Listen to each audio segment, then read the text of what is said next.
Have you ever wanted to stave off the inevitable, whether that be something so simple as not wanting to leave college to holding on to a relationship well past its natural conclusion? As a kid, you're not faced with these challenges at all. For you, time is infinite, and everything is for the taking. But in the real world,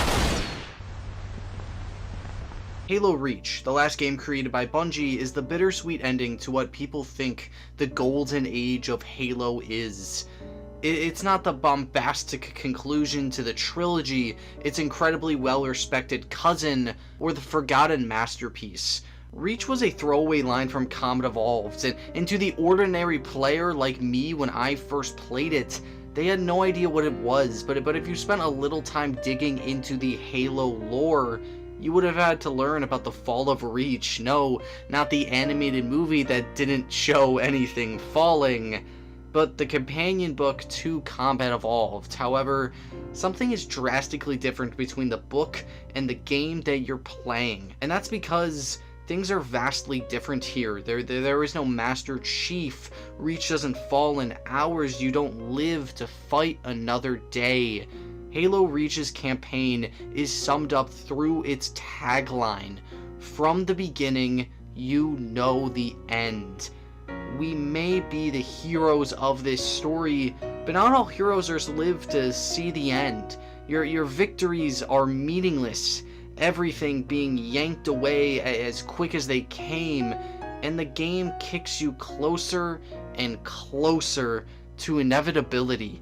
You fight, you struggle, you complete every objective the game throws at you, but you're not saving anything.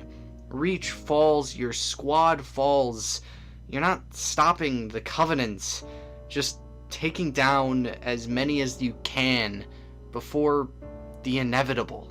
And unlike other protagonists outside of the Master Chief, you're on par, a Spartan without a face, a name, or even an identity beyond what you want them to look like, and what was covered in black ink. Noble Six is you, just another soldier, a player in a war that's already taken so much from humanity, and that's something not explored at all throughout the original trilogy.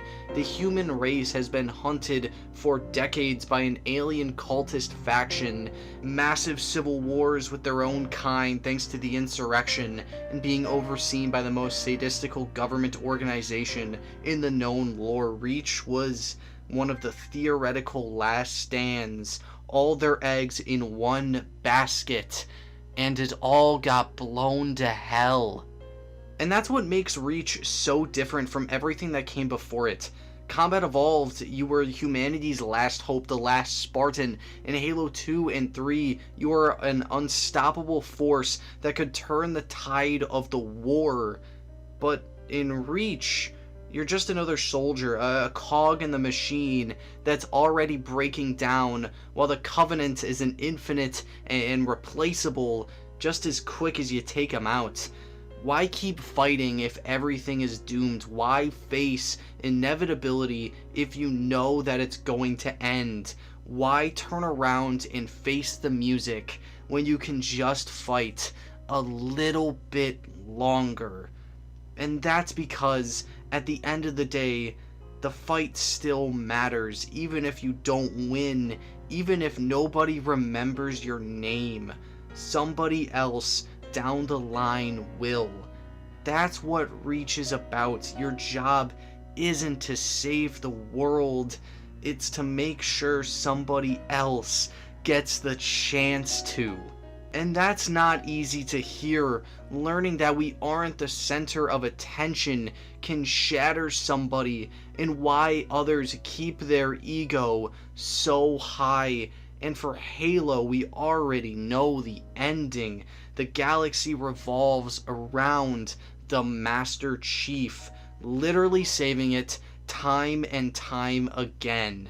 But Reach? Who the hell cares about Reach?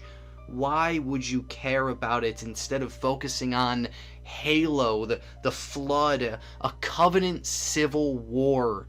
We don't have the time for a world that was charred and turned to glass. But Reach is important because it's the remnants of what we leave behind, none more greater than its final mission. When the last mission begins to play, the game is over. Cortana was delivered to Keys. The grand adventure is about to begin. The mission's over for you. Technically, you did win. But Reach is so great because it stays on these moments, and playing an entire epilogue mission of just your own death, it just hits it so hard. It's hard to do. Your objective is to survive, literally and figuratively. Hold on, hold off that inevitability to play just a little bit longer, even if you know it won't change anything, even if nobody will remember you, even if your final moments are just you alone in a field of bodies surrounded on all sides. But because of you, a faceless soldier who may or may not be hiding in a cave somewhere, your sacrifice meant something, even if it was inevitable. Wouldn't that be worth it? What Reach as a whole does is still remind you that not all victories are meant for you. Sometimes you don't always have to be the main character in the crazy world of life, but because of you, the fight continues. Halo CE and the entire trilogy happens because of you. Humanity gets to survive because of you. Your fight wasn't for nothing. And although you may not be remembered by the history books, that doesn't mean your life wasn't worthless. Time keeps marching forward, just like the people thousands of years ago. They aren't remembered by the history books. No one can be. It's the ones that really stand out that are, and there's so many in life. So yes, go face the music, because that's what life is all about. And that's what Halo Reach taught me about inevitability as a kid, and why you always have to look at the bigger picture in life. Thank you so much for watching. If you enjoy what I do, maybe consider checking out some of my other stuff. Thank you so much.